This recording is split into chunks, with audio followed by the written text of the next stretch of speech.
The stories of Mahabharata, retold by Sudipta, Bhawmik.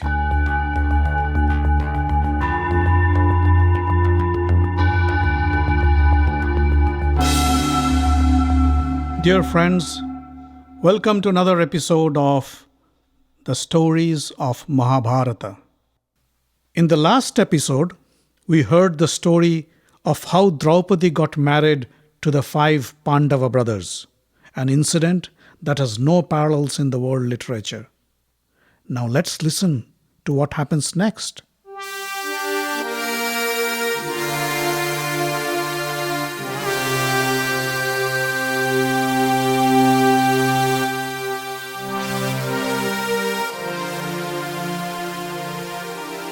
The news of Draupadi's marriage reached Duryodhana while he was traveling back to the palace.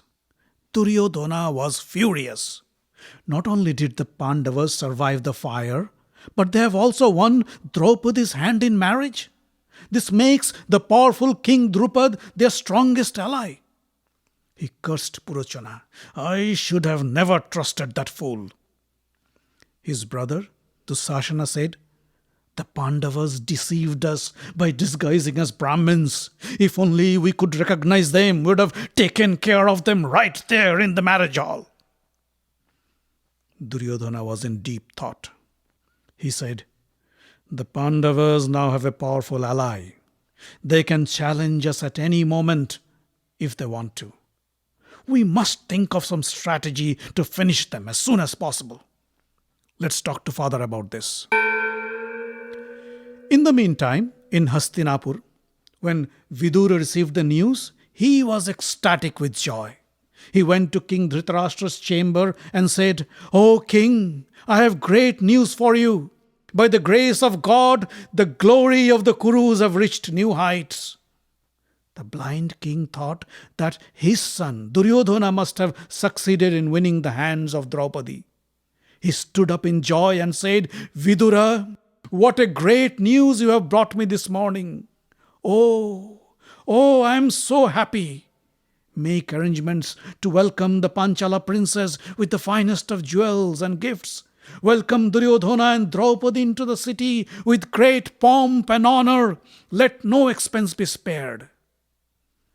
Vidura figured that king has misunderstood him.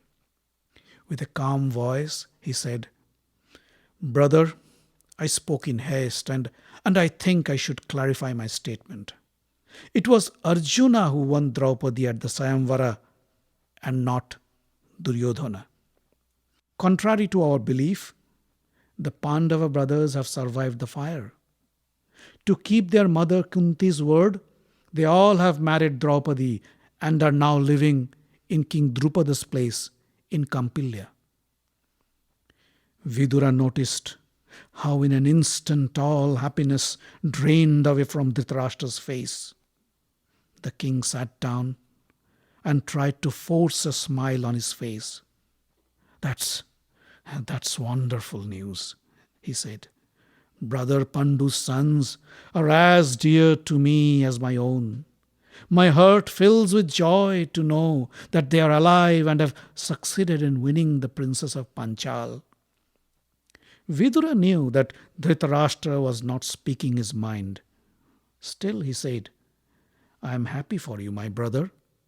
May this thought stay with you forever. Saying so, Vidura left the chamber. In the meantime, Duryodhana, Dusashana and Karna arrived in the palace. They were waiting outside Dhritarashtra's chamber and overheard this conversation with Vidura. Just as Vidura left, they stormed into the room. Father, how could you be happy with the Pandavas' success? How could you tell Vidura to welcome our enemies? Don't you have any feelings for your sons? Blurted Duryodhana. Dhritarashtra's face distorted in pain. He said, Son Duryodhana, why don't you understand? How can I express my real feelings to Vidura? After all, I am the king of the Kuru dynasty. You tell me, what should I do? Duryodhana came close to Dhritarashtra. Father, The Pandavas have survived the fire, and now the people of Hastinapur will be more sympathetic to them. They have also become more powerful by acquiring an ally like Drupad. We must do something to get rid of them soon, else we would lose everything we have. Dhritarashtra asked, "What do you have in mind?" Duryodhana thought for a while and said, "The only way to beat them is to break the unity between the 5 brothers. We can send some shrewd Brahmins to Kampilya who would spread words of dissent and jealousy among the Pandavas. Or we can somehow incite Draupadi against her 5 husbands. For a woman with 5 husbands, that shouldn't be a problem. We can also use some beautiful nymphs to seduce the Pandavas and thus make Draupadi resent her husbands." Dushasana said, "We can also bribe Drupad with lots of gold and silver and make him abandon the Pandavas. Or maybe we can use the Brahmin spies to convince the Pandavas to live in Kampilya forever and never come back to Hastinapur." Duryodhana said, "Bhima is the root of all problems. If we could eliminate Bhima, then Pandavas would be powerless. I am not worried about Arjuna. Karna alone can take care of him. But killing Bhima is not easy."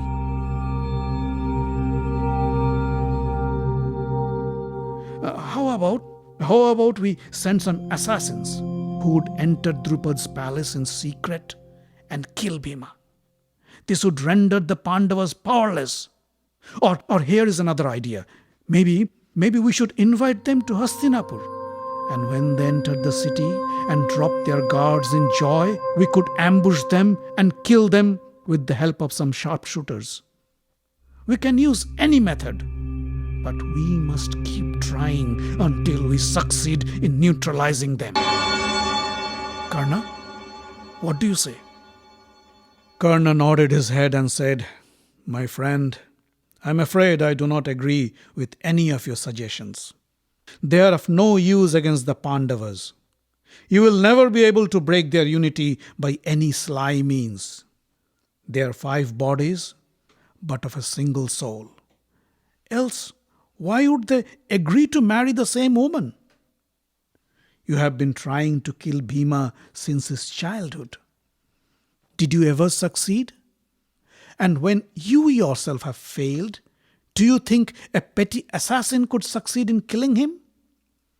Besides, I hate any form of covert and deceptive tactics. Only cowards dread to face their enemy. If you want my opinion, I'd suggest we spend some effort to amass a huge army and with the help of our allies. Then we should attack Panchala and defeat Drupada and the Pandavas in a direct battle. We have no dearth of gallant warriors on our side. We should be able to crush them without any problem." Duryodhana felt excited. But before he could say anything, Dhritarashtra spoke. "Karna, you have spoken like a real hero, like a proper Kshatriya. But I think I should also take counsel from Bhishma, Vidura and Drona. Without their support, we cannot fight the Pandavas. Come to the assembly hall and I will take a decision after listening to them." Karna looked at Duryodhana, who grimaced in frustration. They both knew that the Pandavas were the favorites of Bhishma, Drona and Vidura. They would never support any plan against the Pandavas. But they couldn't say anything in protest and followed Dhritarashtra to the royal assembly. There, in front of Bhishma, Drona, Vidura and others, Dhritarashtra explained the gravity of the situation. "When we came to know that my beloved nephews were killed in the fire of Varanavata, we were all heartbroken. But then, with a heavy heart and with your permission, I proclaimed Duryodhana as the crown prince of Hastinapur. God only knows how glad I am to know that my brother Pandu's sons have survived the fire and are alive and well.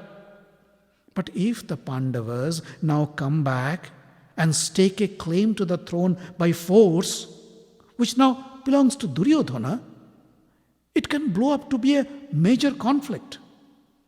The Pandavas are not alone either. They have Drupada by their side. We may be left with no other option but to fight, and I shiver to think of the consequences. How can we prevent such a destructive war? Karna was suggesting that we launch a preemptive strike and eliminate the problem before it even gets a chance to surface. But without your approval, I cannot take any such drastic measure. I seek your counsel. Please guide me. Bhishma stood up and said, I can never support a war against the Pandavas. To me, the sons of Pandu and Dhritarashtra are all the same. Just as Duryodhana considers Hastinapur to be his ancestral home, so do the Pandavas. I suggest you give half the kingdom to the Pandavas. That will be the best course of action, one that is most appropriate of a Kuru descendant. He paused for a moment and then continued. We are lucky that the Pandavas are alive and well. When I heard of their death in Varanavata, I was not only heartbroken, but was also ashamed of myself as a Kuru descendant. I was ashamed to show my face to any living being. The people of Hastinapur don't blame Purochana as much as they blame you, the king of Kuru. Now that you have a chance, do the right thing and redeem yourself. As Bhishma got back to his seat, Drona rose to address the king. O king, a true friend is one who, when asked for counsel, speaks the truth and guides you to the right path. Our wise friend Bhishma has given you the right advice, and I agree with him with all my heart. Share the kingdom with the Pandavas, and that will benefit all. I suggest you send a messenger to Panchala with precious gifts for King Drupad and his family. Let the messenger tell him how glad you are to know that the Pandavas are alive and safe under his guardianship. Let him also tell Drupad how glad you are with this new alliance with the Panchala kingdom. The messenger should then ask Drupada's permission to bring back the Pandavas to Hastinapur. When the Pandavas arrive at the gates of Hastinapur, let Dussasana and Vikarna greet them and escort them to the palace. There, you would receive your nephews and your daughter-in-law Draupadi with proper rituals and affection, and then give Pandavas their due share of the kingdom and install Yudhishthira as the king. No sooner Drona finished his speech, Karna jumped up on his feet and said, O king, Bhishma and Drona have lived their life of luxury with your wealth and generosity. And now they give you advice that does not serve your interest. What can be more ironic? Please keep in mind, a person's happiness or misfortune depends on his fate and destiny and not on his friends. If it is your destiny to remain the king of Hastinapur, then nobody can take it away from you. If not, then it doesn't matter how hard you try or who you have as your friends. You won't be able to keep your throne. Now it is for you to decide whose advice you should accept and whom to ignore. Drona replied, Karna, you are an evil person, and that's why you consider our advice as evil. O King Dhritarashtra, one thing I can tell you for sure. If our advice is not followed, I warn you, the Kurus would be exterminated in no time. Karna was about to get up again, but Vidura interrupted. King, your friends have indeed spoken in your interest, but it is of no use if you don't pay any heed to them. You will find no better well-wisher than the great Bhishma and Drona. They are not only impartial, but they are the wisest friends you will ever have. You should realize that it is impossible to defeat the Pandavas by force. Not only they are the most powerful warriors in the world, they also enjoy the support of the mighty Balarama and Satyaki. Lord Krishna is their advisor. King Drupada is their father-in-law, and the gallant Prince Drishtadumna is their brother-in-law. They have the might and resources to defeat any enemy. I urge you not to listen to the evil advices of Duryodhana, Karna, and Shakuni. They are foolish and devoid of any decency. All the ministers in the court greeted Vidura's comment with a loud applause. Dhritarashtra realized that it was not the time to go against the elders. He stood up and said, Bhishma, Drona, and Vidura have spoken wisely and in the best interest of the Kuru dynasty. Yudhishthira and his brothers are as much my sons as they are of Pandu. Vidura, I would like to request you to go to Panchal right away and bring our beloved Pandavas to their home with dignity and honor. Soon Vidura left for Kampilya, the capital of Panchal, with carts full of gold and other precious gifts for King Drupada and the Pandavas. Drupad welcomed Vidura with open arms. The Pandavas and their mother Kunti were also delighted to see Vidura after a long time. Lord Krishna and his brother Balarama, who were in Kampilya as guests of Drupada, also greeted Vidura and paid their respects. Vidura then approached King Drupad and said, O king, I come here as the emissary of the great Kuru king Dhritarashtra. He has asked me to tell you how happy he is with this alliance with you and your family. He welcomes you to the greater Kuru family and wishes for an everlasting friendship. Drupad said, The feeling is mutual. I feel proud and honored to have the mighty Kuru family as our alliance. Vidura smiled and said, Our king, the Kuru family, and the people of Hastinapur have missed their dear Pandava princess for a long time. With your kind permission, I would like to take them back to Hastinapur, their home. The Kuru women are also eager to meet their daughter-in-law, Panchali. Drupada said, Vidura, your request is well justified and I have no objection at all. If Yudhishthira and his brothers wish to go, and if Krishna and Balarama agrees, you are most welcome to take them with you. Krishna, of course, had no objection.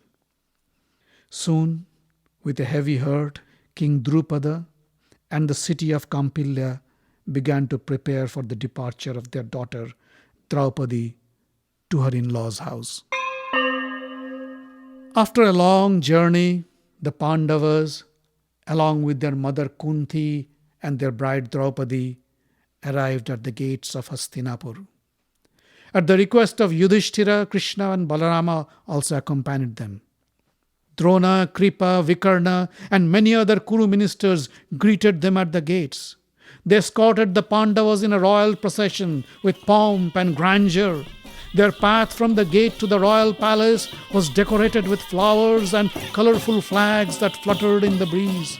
A band of musicians followed them playing joyful music. The citizens of Hastinapur greeted their long-lost princess with loud chants along the road. They showered flowers on them and bowed in respect when Krishna and Balarama's chariot passed by. As they entered the palace, Dhritarashtra welcomed them with open arms. The Pandava brothers bowed in front of Dhritarashtra to pay their respect. Dhritarashtra pulled them to his chest in a warm embrace. Tears flowed from his blind eyes. The Kuru women greeted the new bride Draupadi with garlands and gifts. Gandhari greeted Draupadi with a warm embrace. But as she smelled Panchali's fragrant body, she remembered the prophecy. Draupadi would be the cause for her son's death. She shivered inside, but retained the smile on her face. Duryodhana, Dussasana, and Karna received the Pandavas with a cursory greeting. They were more concerned about their father Dhritarashtra and wondered what action he'd take about the inheritance of the throne. But Dhritarashtra made no statement about the future of the kingdom. And everybody, although happy, were anxious to know what would be the fate of the Pandavas in Hastinapur.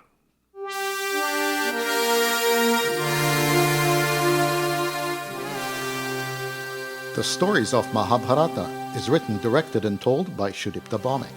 Audio engineering, original music, and sound design by Avi Ziv. The podcast is distributed under the Creative Commons non-commercial license. Find us online at facebook.com/Mahabharata Podcast. Join the group for updates and news. Subscribe to the podcast using iTunes or any podcast catcher.